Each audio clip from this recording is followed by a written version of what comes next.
सभी को सादर जय भीम।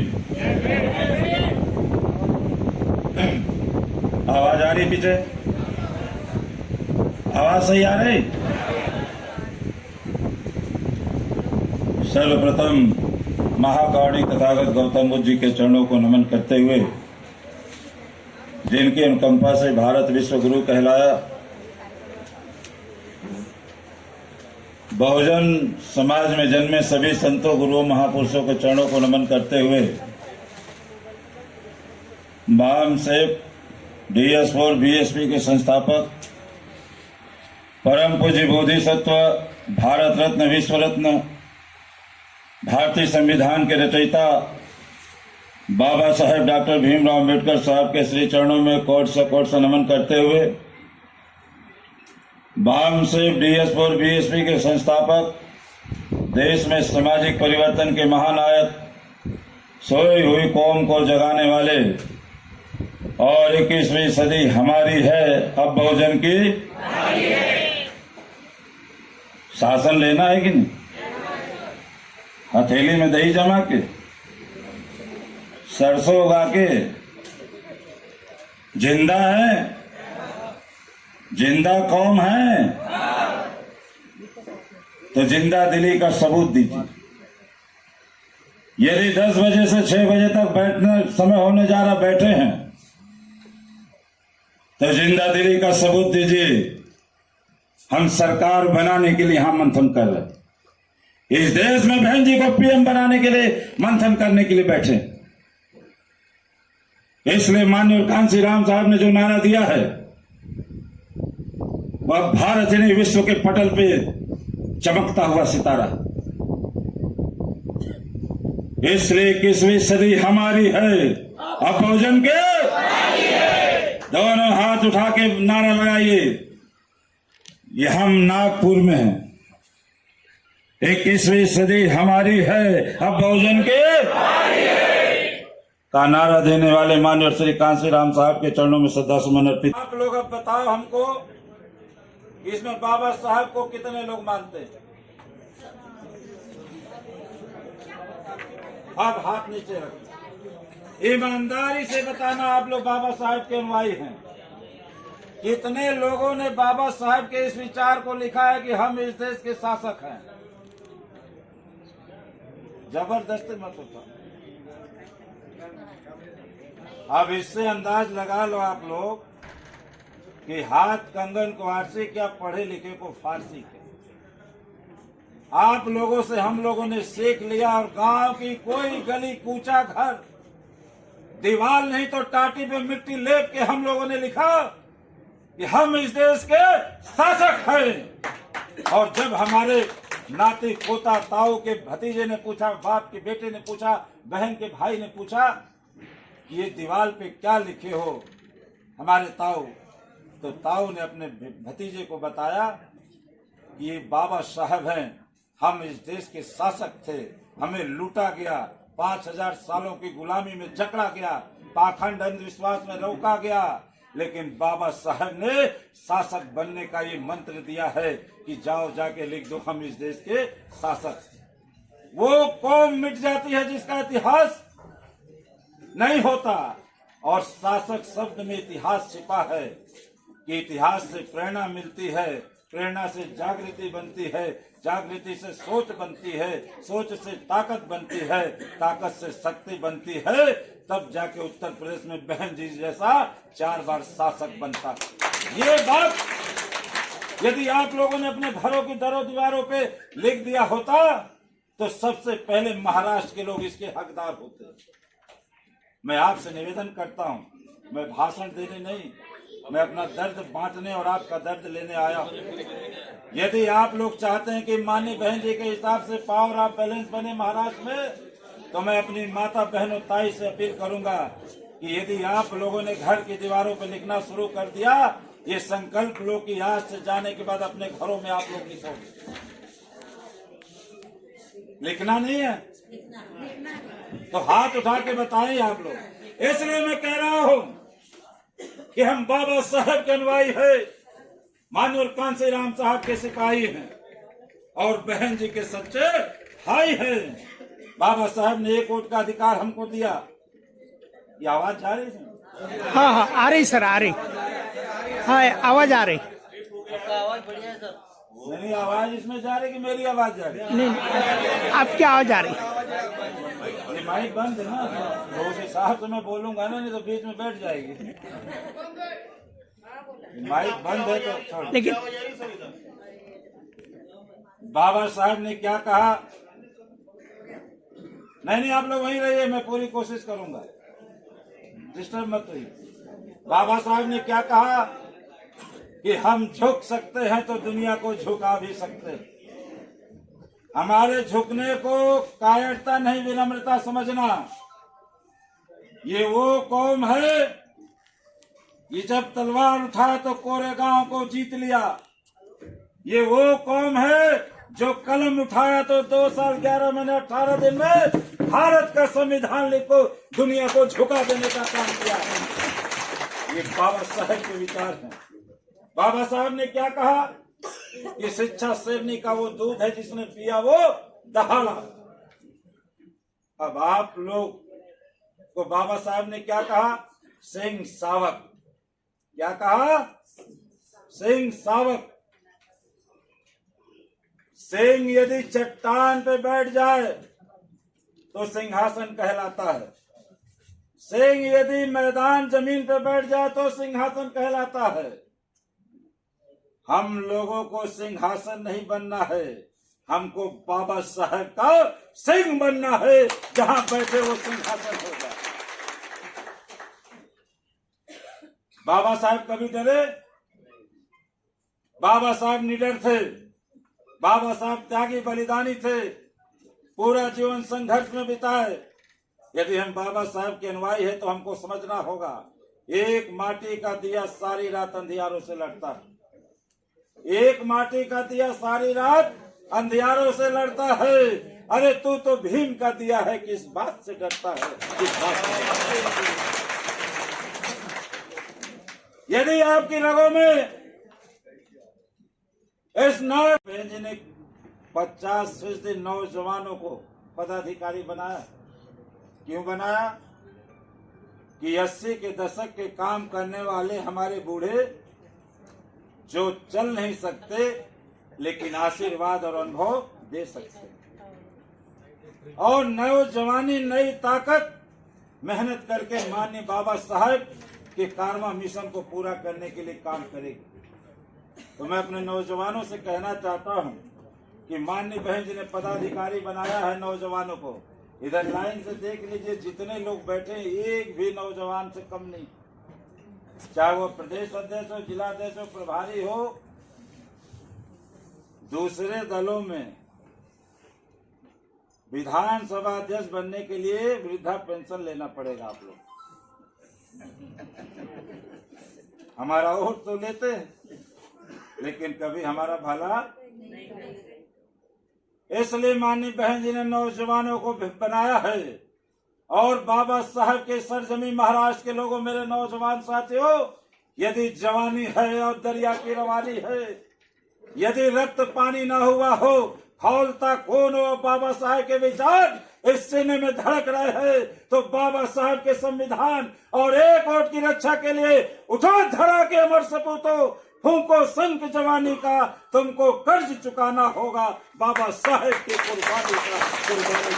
आज भारत की आजादी के बाद से 1952 से जब से इस देश में चुनाव हुआ, 14 अप्रैल 1984 तक हम लोगों ने तब की राष्ट्रीय पार्टियों को वोट देने का काम किया।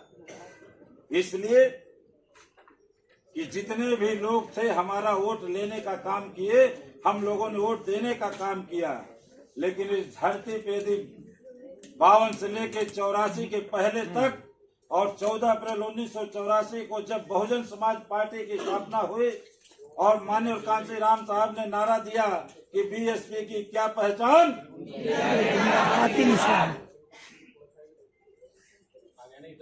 तब हमारे लोगों को जब बाबा साहब ने सिंबल दे के भेजा तो 14 अप्रैल 1984 के बाद दलित, शोषित, वंचित, अकलियत और हाथी निशान पे वोट मांग के आओ। हम लोगों ने जिनको जिताया उन लोगों ने हम लोग को 84 के बाद हराने का काम किया। ऐसा नेता चलेगा क्या? जब अब तक करते आए हैं, 84 के बाद भी यही नेता आप लोग कर रहे हैं महाराष्ट्र में। ये बहुजन समाज पार्टी है। उत्तर प्रदेश में हम लोगों ने ऐसे नेताओं को ठुकराया जिसने हाथी को छीना, उसके हलक में घुस के वोट को हमने रोका और हमने नारा लिखा, जय भीम के नारे को बुलंद किया और हमने ये ठाना कि ठगने वालों, छलावा करने वाले को हम नमक रोटी खाएंगे लेकिन हाथी पे ही बटन दबाएंगे। और उत्तर प्रदेश में 4 बार बहन जी को मुख्यमंत्री बनाया। मैं महाराष्ट्र के लोगों से कहना चाहता हूं कि अब भूल चूक लेनी देनी, यदि माननीय बहन जी को आप लोग चाहते हैं कि इस देश का प्रधानमंत्री बने, आज अभी ट्वीट पे इन्हें कहा, चौधरी जी वो ट्वीट लाना,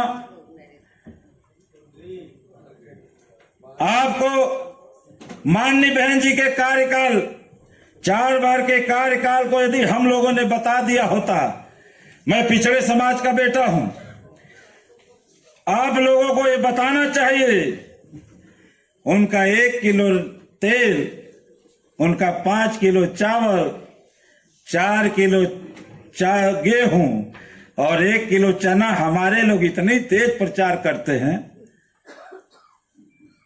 कि क्या मजा है, दे रहे हैं, खा रहे हैं, हम लोग को काम करने की जरूरत नहीं।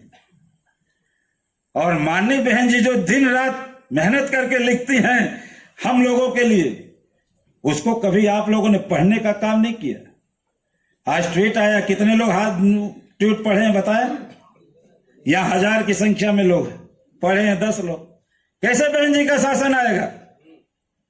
माननीय बहन जी ने ट्वीट किया है, जो केसीआर आज महाराष्ट्र में बड़े बड़े पोस्टर लगा के तेलंगाना में हम लोगों के वोटों में कब्जा करने के लिए उनने सचिवालय बनाया और बाबा साहब भीमराव अम्बेडकर जी का नाम दिया। माननीय बहन जी ने तब कहा था, ऐसे काम करने वालों से सावधान जो बहुजन समाज के लोगों को छलावा करने का काम करते हैं। आज आप लोग का बाबा साहब ने संविधान कितने मेहनत से लिखा है। देखिए तेलंगाना में क्या हो रहा है। तेलंगाना में क्लास 10 के सोशल साइंस की किताबों के कवर पर छपे संविधान के प्रस्तावना में छेड़छाड़ व उससे सेकुलर और सोशलिस्ट शब्द का गायब होना सरकार की निष्ठा व कार्यकलाप पर सवाल खड़े करता है। ऐसी लापरवाही गंभीर मामला, सरकार ध्यान दे, पवित्र संविधान के प्रति कर्तव्य निष्ठा जरूरी। इतना बड़ा काम सचिवालय दिखा के, और मध्य प्रदेश का दिखाए, सचिवालय बना के बाबा साहब डॉक्टर भीमराव जी का अम्बेडकर का नाम दे के हम लोगों को ठगने का काम तेलंगाना में किए और अब महाराष्ट्र की ओर रुख किए है। ऐसे लोगों से सावधान होना है जो मुंह में राख और बगल में छुरी रख के हम बहुजनों को ठगने का काम करते हैं। इसलिए देखिए कल की ये ट्वीट है जहां शिवराज चौहान जी मुख्यमंत्री और बहनों के मामा हैं, भाई हैं, भांजों के मामा कहे जाते। मध्य प्रदेश सरकार के विध्वंसकारी द्वेषपूर्ण बुलडोजर राजनीति लोगों के घर व स्कूल तोड़ते तोड़ते अब पीएम आवास योजना के अंतर्गत बने गरीबों के मकान भी तोड़ने लगी है, जो अति निंदनीय। इसी क्रम में सागर जिले में पीएम योजना के तहत बने 7 दलित परिवारों के घरों को ध्वंस कर दिया गया। अब बताइए आप, मध्य प्रदेश में आपके संघनन हो रहा, छत्तीसगढ़ में हो रहा, तेलंगाना में हो रहा है। अरे महाराष्ट्र के लोगों, ये जाग जाओ, दलितों पे अत्याचार हो रहा है। हमारे नांदेड़ में हमारे भालेराव की हत्या हुई। एक दलित का बेटा जो भीम जयंती मनाने के लिए ललकार के अपने गांव में कहा कि इस बार हम 14 अप्रैल को बाबा साहेब की जयंती मनाएंगे, उसकी हत्या कर दी गई। हमारी बहन जो मुंबई उपनगर में पॉलिटेक्निक की छात्रा थी, उसको कमरे में रेप करके उसकी हत्या कर दी गई। हमारे लाटूर में 3000 रुपए उधार लिया था दलित का बेटा, जिसको बाल छील के और जब पानी मांगा पीटते पीटते उसके मुंह में पेशाब कर दिया गया। हमारे यहीं पुणे में तथागत गौतम बुद्ध का ट्वीट आया था आपत्तिजनक। उसने कहा था कि ऐसा मत करो, हटा दो, उस बालक को पीट के बाल नंगा करके काट के घुमाने का काम किया। अरे कब तक जिल्लत जलालत अपमान की जिंदगी झोलोगे? कब तक बहन बेटियों की आबरू लूटती देखोगे? कब तक हत्या देखोगे? अपने सामने अपने बेटे को मरता देखोगे? अपनी बहन की इज्जत को लूटते देखोगे? कब तक देखोगे पेट्रोल डाल के फूकने का, जिंदा जला के 9 साल की बच्ची को हत्या कर देना, रेप कर देना? ऐसे जिल्लत जलालत के जिंदगी जीने के लिए यदि आप तत्पर है तो मैं लानत भेजता हूं। हम बाबा साहेब के अनुयायी है, हम मान सम्मान स्वाभिमान की लड़ाई लड़ते हैं। इसलिए जो सरकार हमारे बहुजन समाज की रक्षा न कर सके उस सरकार को 24 में उखाड़ फेंकेंगे, बहुजन समाज का शासन सत्ता लाएंगे। इसलिए मैं कहना चाहता हूं कि सावधान हो जाओ। हमें 5 किलो राशन नहीं, हमें इनका भाषण नहीं, हमको भारत का बाबा साहेब का संविधान चाहिए और माननीय बहन जी का इस देश में शासन चाहिए। इसलिए मैं कहना चाहता हूं, अभी मैं जब समीक्षा हो रही थी, पिछड़े समाज के बेटों की बात हो रही थी, मैं राजभर समाज का बेटा हूं। मैं बूथ से चल के यहां तक आया हूं 38 सालों में। इसलिए मैं जानता हूं कि मेरे कार्यकर्ता पैसा नहीं होता है तो भी मीटिंग में आते हैं। बहन बेटियों की दवाई का पैसा भी खर्च कर देते हैं। मां ने सब्जी को पैसा दिया है तो वो किराए में खर्च कर देते हैं। जवान बेटी शादी के बिना खड़ी रह जाती है, लेकिन वो मिशन का काम छोड़ते नहीं है। वो जानते हैं कि हमारा कल्याण कहीं हो सकता है तो बहुजन समाज आदरणीय बहन मायावती जी कर सकती। इसलिए मैं बूथ से चल के आया, पिछड़े समाज का बेटा। मैं यकीन दिलाता हूं नागपुर के लोगों को कि शेड्यूल कास्ट के भाइयों का, नागपुर के कार्यकर्ताओं का पावर ऑफ बैलेंस बनने के लिए, बहन जी को इस देश का पीएम बनाने के लिए, सेक्टर बूथ मजबूत करने के लिए, विधानसभा की पदाधिकारी कमेटी मजबूत करने के लिए मुझे भाकरी रोटी भी खानी पड़ेगी, पैरा पुआल पे भी सोना पड़ेगा। मैं गांव गांव जाऊंगा, विधानसभा में जाऊंगा, सेक्टर में जाऊंगा, बूथ में जाऊंगा, और जहां मेरे कार्यकर्ता बंधुओं का पसीना गिरेगा, इस पिछड़े भाई का खून गिरेगा, लेकिन ये स्वाभिमान से समझौता नहीं करेगा। इसलिए मैं आपसे कहने आया हूं, आप लोग बताओ मेरे बड़े भाइयों, शेड्यूल कास्ट के भाई, कि आप लोग बड़े हैं। पिछड़ा समाज यदि कहीं गलती करता है तो इतना ही समझ गया होता तो साइमन कमीशन के समय बाबा साहब की बात को नहीं मान गया होता। आर्टिकल 340 नहीं मान गया होता। बाबा साहब ने 1948 में पिछड़े समाज के लिए पटना के मैदान में, और बाबा साहब की दरिया दिली महान आर्टिकल 340 पिछड़े समाज के बेटों को सबसे पहले लिखने का काम।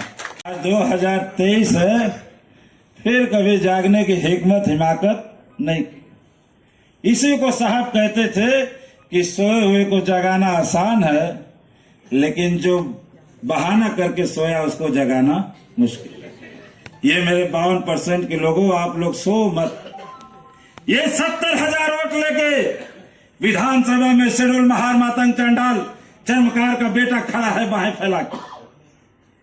इस धरती पे कौन ऐसी जात होगी जो 70,000 वोट लेके जय भीम का नारा बुलंद करती और बाहें फैला के ललकार के कहती है कि मेरे पिछड़े समाज के लोगों, आओ तुम 20,000 वोट लेके आओ, 70,000 तुम्हारा भाई लेके खड़ा है, 20 जोड़ो, 70 हम जोड़ते हैं। आमदार और खासदार बनाने का काम किसी ने किया तो ये हमारे शेड्यूल कास्ट के भाइयों ने। मंडल कमीशन की रिपोर्ट जब नारा लग रहा था, जब विरोधी लोग कमंडल लगा के हमारे रोकने का काम कर रहे थे, तो धन्य उत्तर प्रदेश में शेरपुर गाजीपुर के वो बहादुर सर्ज में, जहां 52% पिछड़े समाज के बेटों के लिए 4 नौजवान चमार के बेटों ने सीने पे गोली खाया, शहीद हुए, लेकिन मंडल कमीशन को लागू करवाया, तब जाके 52% आरक्षण मिला। 52% में 27% आरक्षण पिछड़े समाज को मिला। इसलिए मैं कहना चाहता हूं कि पिछड़े समाजों को देखना है आगे बढ़ते हुए, तो मेरे महाराष्ट्र के लोगों बताओ, महाराष्ट्र में जो जमीन सरकारी है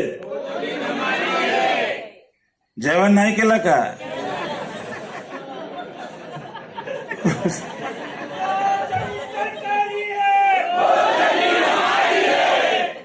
ये हम लोगों ने, बहन जी ने नारा दिया, मान्यवर साहब ने नारा दिया, तो हम लोगों ने खूब खूब लिया। कैसे लिया कि जो जमीन सरकारी है वो जमीन।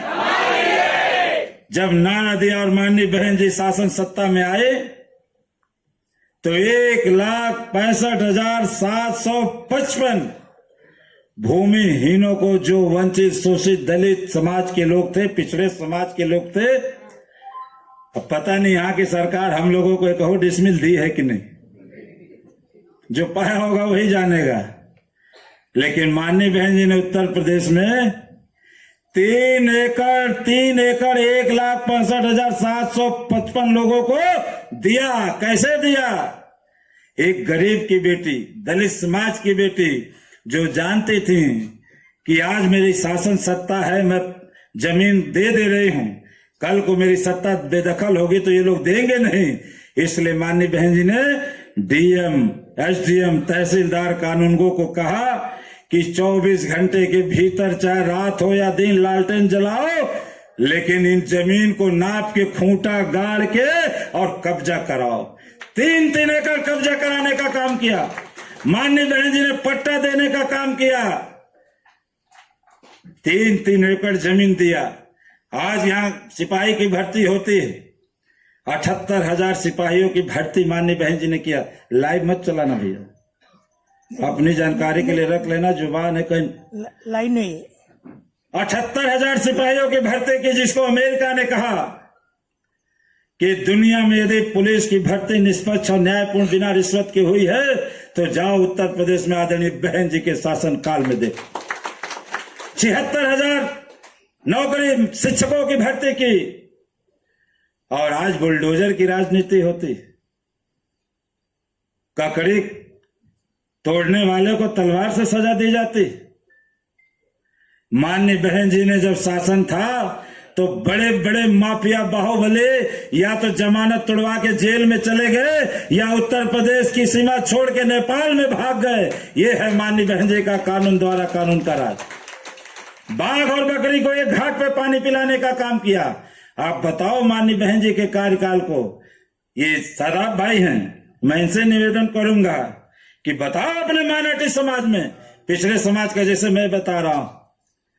आज आप शहर के अध्यक्ष हैं, बताइए कि महाराष्ट्र सरकार ने किसी भी मुस्लिम समाज के बेटे को मंत्रालय का 1 विभाग दिया होगा, 2 दिया होगा, 3 दिया होगा, लेकिन माननीय बहन जी के दिल में कितना प्यार है अखिलेश समाज के लिए कि उन्होंने जनाब नसीमुद्दीन सिद्दीकी को, जो हमारी पार्टी छोड़ के चले गए, लेकिन जब थे तो 18 विभाग कम हो जाएगा, इसको कोई रोक होना चाहिए कि नहीं। और एक नारा और लगाना गांव में जाके, हम लोगों ने मोटा अनाज खाया है, भाखरी ज्वार की रोटी खाई है, मक्के की खाई है, तब जाके हम लोगों ने कोरेगांव लड़ाई जीती है, पलासी की लड़ाई जीती है, और इस बार हम लोगों को बहन जी के प्रधानमंत्री बना के लड़ाई जीत ली है। इसलिए अब अन्न श्री योजना भी मोटे अनाज में आ गया। सरकार की निगाह देखिए,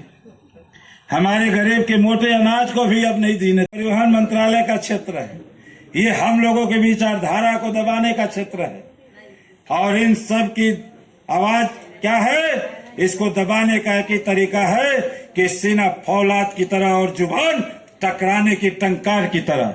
इसलिए दोनों हाथ से इकबाल बुलंद करके कहो कि विरोधियों को भी मालूम हो जाए कि गरीब के सीने में यदि एक सांस है तो जय भीम का नारा बुलंद करता रहेगा। इसलिए भाकरी रोटी खाएंगे। अब बोलो, आप खाएंगे भाकरी रोटी? भाकरी रोटी? हाथी पे बटन, हाथी पे बटन। 2024 में बहन जी को पीएम, बहन जी को पीएम। बोलो ठीक है, लगाओ नारा बहुजन समाज पार्टी, जो तालियों के संग, ध्वनि के संग, बहना संघर्ष करो, बहना संघर्ष करो। बहन मायावती जिंदाबाद, बहन मायावती जिंदाबाद। वोट हमारा, राज तुम्हारा, वोट हमारा, राज तुम्हारा। जो जमीन सरकारी सरकारी है, जो जमीन सरकारी है, खाली कर दो रास्ते, बीएसपी के वास्ते, खाली कर दो रास्ते। बीएसपी के वास्ते, बच्चा बच्चा भीम का, बच्चा बच्चा भीम का, रोजी रोटी दे न सके वो सरकार, जो सरकार निकम्मी है। बहुजन समाज पार्टी, बाबा साहब अमर रहे, बाबा साहब अमर रहे, मनोहर कांशीराम साहब अमर रहे, बहन कुमारी मायावती जी, बजाओ ताली जी। Bahujan Samaj party, Bahujan Samaj party. अब मैं इतिश थमतो। जय भीम, जय भारत।